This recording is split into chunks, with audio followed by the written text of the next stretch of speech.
Today is Monday, June 26. I'm Pastor Michael, and this is Wilderness Wanderings.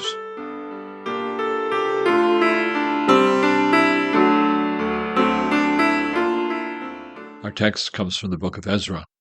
Then the people of Israel, the priests, the Levites, and the rest of the exiles celebrated the dedication of the house of God with joy. Ezra 6, verse 16. Let's focus on the last phrase of this text, with joy. The Israelites celebrated the completion of the new temple of God with joy. To fully appreciate this phrase, we need to recall how the nation got here and how they almost missed out on this joy. In Ezra 1, we are told that God moved the heart of Cyrus, king of Persia, to bring an end to Israel's Babylonian captivity. He allowed them to go home. More than that, he made provision for them to rebuild the temple of God. Not only could Israel return to the land God had given them, but they were enabled to begin worshiping him again properly. God was clearly on the move.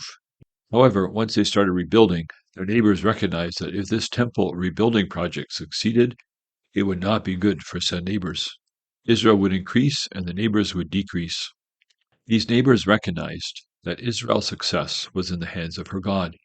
The temple's rebuilding and the reestablishment of proper worship would mean that God was present among these Israelites. That would be a problem. So the neighbors set out to ensure that God stayed away. Several attempts failed. They were finally successful when they sent a letter to the new Persian king, highlighting that Jerusalem had been a difficult and rebellious city.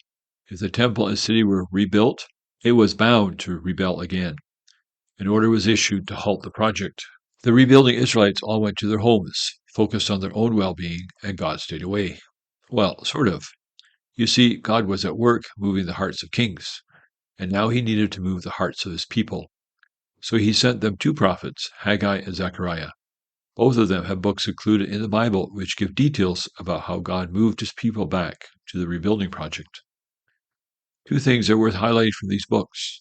First, from Haggai, the people have gone about the business of rebuilding their economy.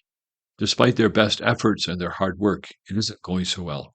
When Haggai comes along and says it's time to start rebuilding the temple again, the people say, "Look, we are working really hard, barely making it, so we really don't have time or money for the temple." To which Haggai responds, "Don't you think that if you put God first, he will take care of your needs?" Zechariah adds this, "The hands of Zerubbabel have laid the foundation of this temple. His hands will also complete it. Then you will know that the Lord Almighty has sent me to you." Zechariah 4, verse 9. Essentially, God puts a fleece before Israel. Put me first, and I will take care of you. Sounds like something Jesus echoed. Seek first God's kingdom and his righteousness, and all these things will be given to you as well. Matthew 6:33. The Israelites send a letter to the new Persian king, letting him know that the previous one had sent them home to rebuild the temple, and they start rebuilding. Soon a reply comes from Persia giving permission for the rebuilding, but there is more in the royal letter. In it, the neighbors who interfered are instructed to give daily provisions for the rebuilding and for the workers. Now we understand the joy of the people celebrating the completion of the temple. They had seen what God does. God had kept his word. I wonder how much joy we miss out on because we don't heed Jesus' words. Seek first God's kingdom and his righteousness, and all these things will be given to you as well. As you journey on, go with the blessing of God. May the God of hope fill you with all joy and peace as you trust in him, so that you may overflow with hope by the power of the Holy Spirit.